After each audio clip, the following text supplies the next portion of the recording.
سب لوگ وعدہ کریں اپنے آپ سے پکا. یہ سٹوری نہیں سنا رہا آپ کو، ایک فیکٹ بتا رہا ہوں، یہ آخرت کی بات ہے تاکہ ہمیں آخرت میں پچھتانا پڑے. اب ایک نقطہ ہمیں سمجھ آ گیا اس بات سے کہ اصل چیز کیا ہے کہ دونوں طرف سے ڈیمانڈ ہوتی ہے، پر ہم نے فیصلہ کرنا ہے کہ ہم بہت غلط فیصلہ کرتے ہیں. انجسٹس ہے، یہ ناانصافی ہے کہ روح کے ساتھ ہم یہ کرتے ہیں اور جسم کے ساتھ ایسا کرتے ہیں. آج وعدہ کریں ہم کہ جب ڈیزائر روح کی ہوگی تو اس کو بھی خوب سیر کریں گے. سبحان اللہ. کیونکہ ہم کہیں کہ یہ تو بہت فائدہ مند چیز ہے. ڈیزائر ہوئی کہ چلو یار درود شریف کی تصویر پڑھ لیتے ہیں آج، تو اس کو درود کو روح تو کہتی دو، اور ہم اس کو دباتے ہیں. ہم ایک تصویر کی جگہ 5 تصویر پڑھتے ہیں درود شریف کی. یہ سوچتے ہیں کہ اس کو زیادہ سیر کرو تاکہ یہ ہمارے کام آئے گی. جس وقت روح کی طرف سے کسی جب نیکی کا طلب ہوتی ہے نا، وہ روح کہہ رہی ہوتی ہے ہمیں. انسان آتی ہے کبھی طرف تو آتی ہے چلو یار قرآن کی تلاوت کر لیں، تو پھر کیا ہے کہ تھوڑی سی لائن پر چھوڑ دیں اپنے آپ کو. کیا ہے کہ نہیں، یہ روح مانگ رہی ہے، اس کو پوری غذا دو. اگر وہ کہہ رہی ہے کہ چلو آدھا سپارہ پڑھو، نہیں ہم 2 سپارے پڑھ کے کام ختم کریں گے. تو یہ کام تو ضرور کرنا ہے ہم نے. یہ انصافی اپنی زندگی نہیں کرنی کہ روح کو تو ہم بھوکا ننگا رکھیں اور ہم جسم کو پالتے رہیں. لیکن جس طرف سے ڈیمانڈ ہوگی الحمدللہ، جب دیکھ رہے ہیں کہ جسم ہمارا سیر ہو رہا ہے، ایسے پیٹ بھر گیا آدھی روٹی سے 1 روٹی سے، اس کو ہی ختم کر دیں. نو پوائنٹ. اچھا روح مانگ رہی ہے، اس کو خوب سیر کریں الحمدللہ، اس کو خوب کھلائیں، خوب پلائیں، اس کو تمہانا کریں گے بھائیو. ایک پوائنٹ پکا کرنا ہے. اس پر کیا ہوگا کہ جسم آپ کو تکلیف، اس کو بڑی تکلیف ہوگی. یار تم مجھے تھکائے جا رہے ہو، بس کرو 5 تصویر ہو گئی ہیں. مجھے وہ آپ کو نیند دلائے گا، آپ کو منہ کھلے گا. جیسے ابھی ذکر کی مجلس تھی نا، دیکھا آپ نے، تو کئی لوگ جو بیچارے بھاگے نماز پڑھ کے تو نکل گئے. یہ جسم نے تم تھک جاؤ گے، تو کیا بات ہے، کوئی فرض تو نہیں ہے، تو یہ تو نہیں ہے. روح کا ڈیمانڈ تھی کیا ہے، میں بھی بیٹھوں، میں بھی فروٹ کھاؤں جنت کے، میرا بھی کچھ کام بنے، میری میں کچھ طاقت ہے، صدیوں کو پرانی ہوں، پتہ نہیں کس طرح یہ مجلس لگ گئی ہے. ہم نے تو کبھی مجلس دیکھی نہیں تھی ایسے بلیک بورڈ میں، کتنے لوگ آ جائیں اللہ کا ذکر کریں. روح بیچاری چیخ رہی اندر سے، ہم اس کو دبا دیتے. چل فضول بکواس نہ کر، سوئیں گے. جسم کی بات مانی، ہم چلیں گے. گئے نا بہت سے لوگ، لیکن آپ نے روح کے ساتھ تعاون کیا، وہ آپ کو دعائیں دے رہی ہوگی. سبحان اللہ، دعائیں دے رہی ہوگی، کتنے اچھا آدمی ہے، کیسے آدمی ہے. اس کی سزائیں آسمانوں پہ جا رہی ہوں گی کہ آج اس نے میری بات سن لی. جب آج جائے گی تو اتنی توانا ہو جائے گی انشاءاللہ. وہ آپ سے وعدہ کرے گی کہ جیسے تم نے آج مجھے خوش کیا ہے، انشاءاللہ جب تم مرے گا تو میں تجھے خوش. حضرت عائشہ رضی اللہ تعالیٰ عنہ کی ایک حدیث سے آپ فرماتی ہیں کہ کان رسول اللہ صلی اللہ علیہ وسلم یذکر اللہ علی کل احیانہ. ابھی بہت بہترین چھوٹی سی حدیث ہے. آپ صلی اللہ علیہ وسلم کی سنت، ایک عادت، حضرت عائشہ صدیقہ سے زیادہ کون جان سکتا ہے. سبحان اللہ، اللہ کی محبوب کی محبوبہ تھی. اب تو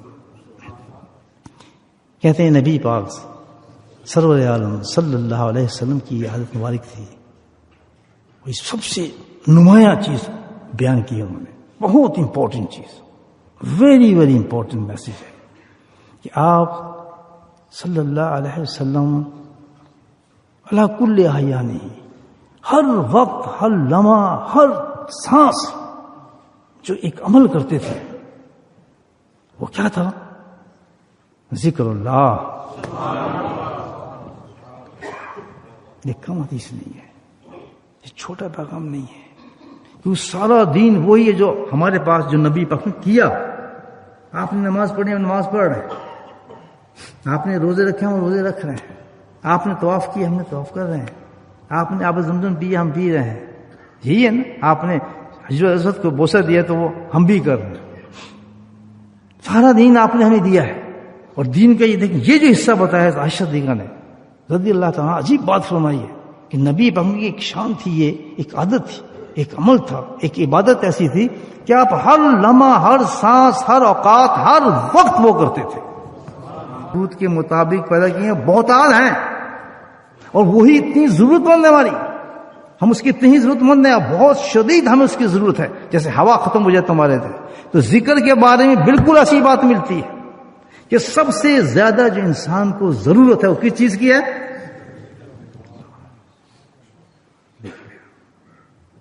بلایا ہے کس نے؟ شیطان نے. کیونکہ وہ تو چاہتا ہے کہ ناکام بھیجوں اس کو. سب سے زیادہ انسان کو ضرورت ہے اس کس چیز کی؟ اللہ کے ذکر کی ضرورت ہے. آپ یہ دیکھ لیں, تبھی تو انہوں نے بہتات کر دیا اس کو. تو اللہ تعالیٰ یہ بتا, میں نے جو دین دیا تھا وہ دین کا تو میں نے تجھے نمونہ دیا تھا, تجھے کھانے کا طریقہ بتایا تھا, پخانا کرنے کا طریقہ بتایا تھا, بیوی کے پاس جانے کا طریقہ بتایا تھا, تیرا لباس تجھے بتایا تھا, تیری شکل تک تجھے دی تھی. تیری تو ایک ایک چیز میرے نبی نے اپنی زندگی میں کر کے دکھائی تھی. 1,00,000 سے بھی زیادہ اپنے شاگردوں کو چھوڑا تھا, پھر انہوں نے اس کو کر کے دکھایا تھا. تو یہ میرے پاس کون سا نمونہ لے ہے اس میں ہزاروں رنگ نظر آ رہے ہیں.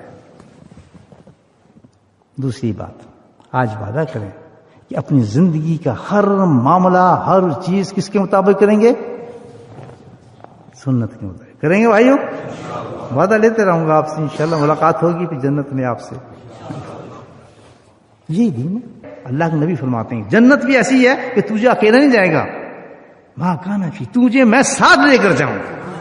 من احب سنت احبنی, حدیث ہے. علماء کرام موجود ہیں, پوچھیں جس نے میری سنت سے پیار کی, جس نے میری طرح سرما لگایا, میری طرح مسواک کی, میری طرح سویا, میری طرح داڑھی کو سنوارا, یہ سب کچھ اللہ کے نبی نے فرمایا. جو حدیں میں نے مقرر کی اس کی نقل پہ چلتا چلا گیا, اس کو فالو کرتا چلا گیا, علماء کام سے جو اس کو تک پہنچا, اس نے ذرا بھی نفس کی بات نہیں مانی. اللہ کے نبی فرماتے ہیں من احبنی, بس میں تجھ سے پیار کرتا ہوں. پھر میں ہوں, جب میں پیار کرتا ہوں تو پھر ویسے پیار کرتا ہوں جیسے میں نے بلال سے پیار کیا. سبحان اللہ. کسی کا جو ہے روح کی غذا ہے, اور ہمیں دلیل پہنچ گئی ہے. اب ہمارے پاس وہی سنت ہونی چاہیے نبی پاک میں, کون سی؟ کہ ہم نے ہر وقت اللہ کا ذکر کرنا ہے. اس لیے آپ جمع, اللہ آپ کی میسج دے رہا ہے آج. یہ میسج ہے. ہر انسان نہیں آیا ہوگا یہاں, وہی آیا ہوگا جس کو اللہ نے سلیکٹ کیا ہے. لاسٹ ٹائم میں نے آپ کو کہا تھا کہ جو اللہ کا ذکر کرنے والے ہوں تو ہنستے ہوئے جنت میں چلے جائیں گے. نہ انہیں قبر کا پتہ چلے گا, نہ انہیں حشر کا پتہ چلے گا, نہ ان کو پرسرات کا پتہ چلے گا, نہ وہ کھڑے ہونے کا پتہ چلے گا, نہ 50,000 سال کی سختی کا پتہ چلے گا. اللہ کا ذکر, کیونکہ وہ عاشق ہیں. جو عاشق ہوتا ہے تو اس کے دل میں ہوتے ہی اللہ ہے, وہ تو مستی سے اپنا ذکر کرتے ہو جنت میں پہنچے. تم اتنی جلدی آ گئے, ہمیں تو پتہ نہیں چلا راستے میں کیا ہو رہا ہے. ہم تو بس آرام سے پہنچ گئے, سامنے جنت تھی, ہم جنت میں داخل ہو گئے. نمبر 1, نبی پاک صلی اللہ علیہ وسلم کی یہ حکم اور سنت ہے جس کو ہم ادا کر رہے ہیں. نمبر 2, ہم اللہ کو پانا چاہتے ہیں, اللہ کی رضا ہے, اور ذکر کے ساتھ اللہ ملتا ہے. نمبر 3, ہم اپنے قبر کو, آخرت کو, سب چیز کو کامیاب کرنا چاہتے ہیں. بس 3 مطلب ہے. بزرگی کچھ نہیں ہوتا, سمجھ گے بھائی, کچھ نہیں ہوتا. ہم نے بزرگ بننا ہے, ہم فیل کرنا ہے, فلاں, اس تینوں چیزوں کو بالکل ختم کر دیں. 3 چیزیں ہوں گی, بس ان 3 چیزوں کو لے کر دل میں بیٹھ رہے ہیں. دل کرنے لگے آپ, پھر جب دل شروع ہو جاتا ہے نا, اس کی ایک نشانی ہوتی ہے. اس کی نشانی بتا دوں, قلب جاری کی, وہ خود نشانی سن لیں آپ. نشانی یہ ہوگی جس وقت جیسے جیسے دل جاری ہو جائے گا, آپ کا قلب شروع ہو جائے گا, تو آپ کی طبیعت میں عجیب کیفیت پیدا ہوگی. اور وہ کیا ہوگی؟ پاگل نہیں ہوگی, بیوقوف نہیں ہوگی, ٹکنے نہیں ماریں گے. ایک کیفیت پیدا ہوگی. وہ کیا کیفیت پیدا ہوگی؟ کہ آپ کو وہ چیزیں جس کو اللہ نے منع کی ہیں, وہ آپ کو سے نفرت ہونا شروع ہو جائے گی. بس یہاں اختلاف شروع ہوتا ہے گھر کے اندر.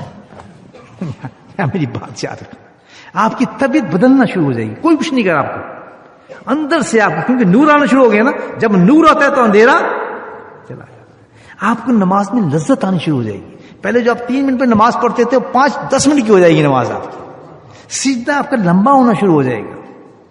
حرام کی طرف آپ کی نگاہیں ہی نہیں جائے گی, کوئی نہیں روک رہا آپ کو. طبیعت آپ کی عجیب سے ہو جائے گی.